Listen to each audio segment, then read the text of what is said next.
दोस्तों नमस्कार। मैं सूरजदीन विश्वकर्मा ठगी पीड़ित जमाकर्ता परिवार तबजब संगठन।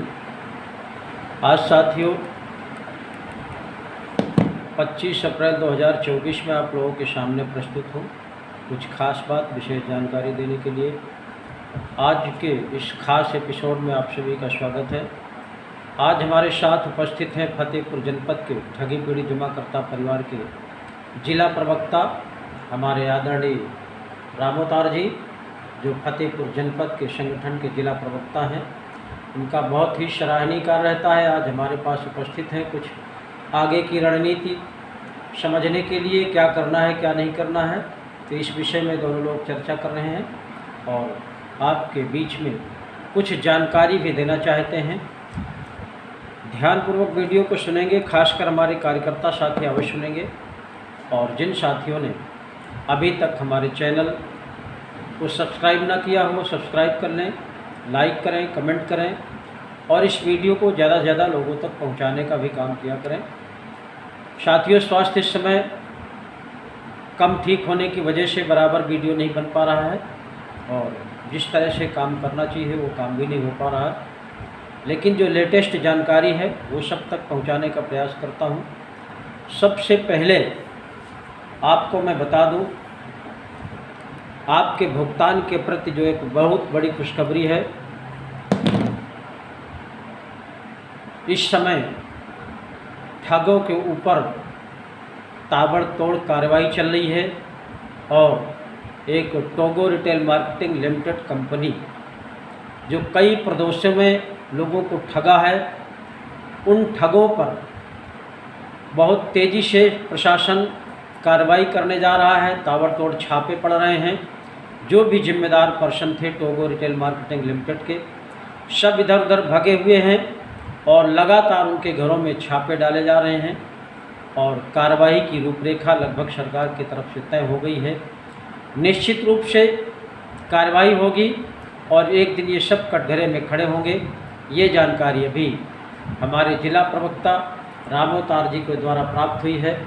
इनको पता चला है कि नहीं, ऐसा कार्यक्रम शुरू है और फतेहपुर जनपद का जो भी एक माफिया था, कंपनी का नाम सुना होगा आप लोगों ने, रामाश्रय प्रजापति, उनसे संबंधित जितने भी कंपनी के जिम्मेदार पर्सन थे लिखित रूप में, उन सब के यहाँ छापेमारी का कार्यक्रम चल रहा है और बहुत तेज़ी से चल रहा है। हड़कंप मचा हुआ है और कुछ लोगों ने, जो दलाल टाइप के कार्यकर्ता थे, एक नई कंपनी का जन्म दे करके, उन्नति नाम की कंपनी का जन्म दे करके लोगों को फंसाने का काम और फिर से जनता को लूटने का काम जो शुरू कर दिया था, उनमें भी बड़ा हड़कंप मचा हुआ है। इसलिए आप सबको बहुत गंभीरता से विचार करते हुए, संगठन की सदस्यता लेकर के, संगठन का कारवा बढ़ाते हुए हमको संघर्ष तब तक जारी रखना है जब तक देश के प्रत्येक नागरिक का भुगतान उनके खातों में न पहुंच जाए, तब तक हमको अपना संघर्ष जारी रखना है। यही सभी कार्यकर्ताओं से मैं अपील करता हूं। और दूसरी अपील ये करता हूं, जो तमाम कार्यकर्ता साथी प्रलोभन के चक्कर में, लोगों के लोक लुभावने के चक्कर में, तमाम ठगों ने जो नई नई कंपनियों का जन्म दे करके फिर से फंसाने का काम कर रहे हैं, उनसे बचने का प्रयास करिए। वही ठग आपको इस दशा तक पहुंचाया है और आप लोग फिर उन्हीं के चंगुल में फंस करके देश की भोली भाली जनता को लूटने का काम कर रहे हैं। इससे बचने का प्रयास करिए और देश की जनता से भी अनुरोध करूंगा कि ऐसी किसी भी कंपनी में अपना पैसा मत लगाइए। ये सब ठग हैं, ठगों के दलाल हैं। पुरानी कंपनियों को बंद करके उसका पैसा घोट करके नई नई कंपनियों का रजिस्ट्रेशन करा करके फिर से भोली भाली जनता को लूटने का काम करने जा रहे हैं। इससे जनता को भी बचने की आवश्यकता है, अन्यथा बाद में इसका दोषी कौन होगा, मैं तो समझूंगा कि आप स्वयं जिम्मेदार होंगे। अगर इतना सतर्क करने के बाद भी आप लोग अपना पैसा इन फ्रॉड कंपनियों में लगा रहे हैं तो निश्चित रूप से अपने पैसे के जिम्मेदार आप स्वयं। आपको बता दें, जो एक कानून बना है, सेंट्रल गवर्नमेंट ने जो बनाया है, बर्ड्स एक्ट 2009, जिसको अनियमित जमा योजनाएं पाबंदी कानून 2019 कहते हैं, इस कानून में इतनी ताकत है कि अगर आप लोग एकजुट होकर के और जिस तरह से संगठन के माध्यम से प्रयास हो रहा है कि आने वाले समय में चुनाव के बाद बहुत बड़ा आंदोलन होगा, उस आंदोलन की तैयारी करते हुए एक दूसरे को जन जागरूकता पैदा करते हुए संगठन की सदस्यता लेकर के एक बहुत बड़ा जनमत तैयार कराएं और इस कानून के तहत अपना अपना भुगतान प्राप्त करें। सत्यता यही है, आने वाले समय में इसी कानून के दम पर आप सबका भुगतान होगा। बाकी तो तमाम प्लेटफार्म ऐसे बने हुए हैं जो केवल आपको प्रभावित करने के लिए, आपको केवल भ्रमित करने के लिए बने हुए हैं। आपने ढेर सारे प्लेटफार्मों को देखा होगा। अभी कुछ दिन पहले देश के गृह मंत्री अमित शाह ने जो पोर्टल लॉन्च किया था, उसमें से जनता को केवल दिखावटी अपना वोट लेने के लिए वो पोर्टल लॉन्च किया। उस पोर्टल में जो व्यवस्था दिया था कि प्रत्येक निवेशक का 10,000 यानी 10,000 रुपये वापस किया जाएगा, उसमें भी केवल दिखाने के लिए फॉर्मेलिटी किया गया है। 112 लोगों के खाते में पैसे डाल करके बाकी उसको इंड कर दिया है। ये केवल दिखावटी था, लोगों को भ्रमित करके जनता का वोट लेने का कार्यक्रम था। उससे आप सबको बचने की आवश्यकता है। केवल मात्र जो सेंट्रल गवर्नमेंट का बनाया हुआ कानून है, जो संविधान के अंतर्गत है और सर्वसम्मत से पास है, सरकार किसी की भी रहे लेकिन कानून अपना बराबर काम करता रहता है। उसी कानून का हमको आपको सबको मिल कर के उपयोग करना है और उसी कानून के दम पर सबका भुगतान कराना है। फतेहपुर जनपद के लोगों ने तय कर रखा है 9 जून 2024 को एक बैठक करना कार्यकर्ताओं के मध्य में, और उस बैठक के माध्यम से आगे की रणनीति तय करना। ये फतेहपुर के जिला प्रवक्ता द्वारा हमको बताया गया।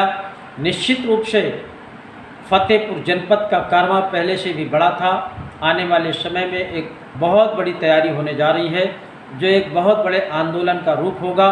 उसमें मुझे लगता है देश के कोने कोने से पदाधिकारी पधारेंगे और संगठन के माध्यम से आंदोलन सफल होगा, और सफल होगा तो निश्चित रूप से आप सबका भुगतान सुनिश्चित होगा। मैं पुनः एक बार फिर से निवेदन करूंगा, जो हमारे कार्यकर्ता साथी हैं किसी भी कंपनी के हों, भुगतान की लायबिलिटी उनके सिर पर है। और अभी कल आपने देखा होगा कि लखनऊ एरिया में एक सहारा के कार्यकर्ता ने अपनी जीवन लीला समाप्त कर लिया है, यानी सुसाइड कर लिया है, आत्महत्या कर लिया है। केवल निवेशकों के प्रेशर में, निवेशकों के दबाव में वो अपना पैसा मांगते थे और प्रशासन के माध्यम से भी उसको टार्चर कराते थे। इसीलिए उसने तंग आकर के जब कोई रास्ता नहीं दिखाई दिया, शासन प्रशासन ने भी उसको टार्चर किया, इस वजह से उसने अपनी जीवन लीला समाप्त कर लिया है। मैं अन्य कार्यकर्ताओं से निवेदन करूंगा कि आपको ऐसी स्थिति में नहीं जाना है कि आपको सुसाइड करना पड़े। ये तो एक तरह से कायरता होगी। आपको अपने साहस का परिचय देते हुए संगठन के साथ मिलकर के, जनमत के साथ खड़े होकर के आंदोलन के माध्यम से अपने अपने निवेशकों का भुगतान कराना है।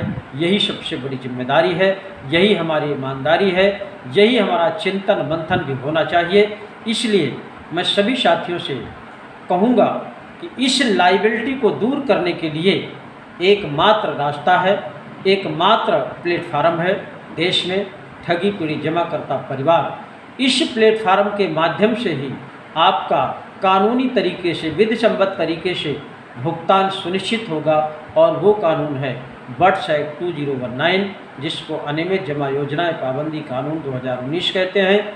इस कानून के तहत अपने अपने निवेशकों का आवेदन कराइए।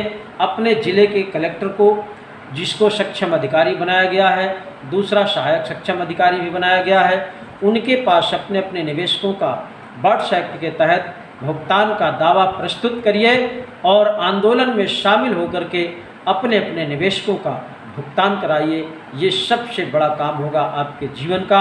अन्यथा की स्थिति में अगर आप लोग अपने चित्त परिचितों का भुगतान नहीं करा पाए, चूँकि आपने अपने खास व्यक्ति का ही पैसा जमा कराया है और उस व्यक्ति ने आपके ऊपर बहुत बड़ा विश्वास करके अपनी पूंजी लगाई है, आपने ही गारंटी लिया था कि ये भुगतान हम करेंगे, हम कराएंगे, हम देंगे, उसी को लेकर के निवेशक आपके बलबूते पर आपसे भुगतान की मांग कर रहा है। इसलिए आप ईमानदार होते हुए भी अपने निवेशकों के बीच में अपने ही साथियों की नज़र में बेईमान बने हुए हैं।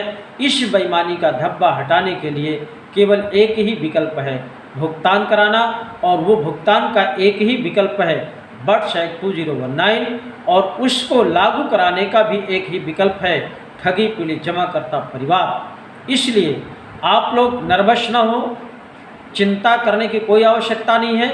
अगर कानून बना है और सरकार ने इस पर काम नहीं किया है तो हम आप लोग मिल करके जनमत तैयार करके इस कानून को सरकार से लागू करा करके सबका भुगतान सुनिश्चित कराएंगे। जय हिंद, जय भारत।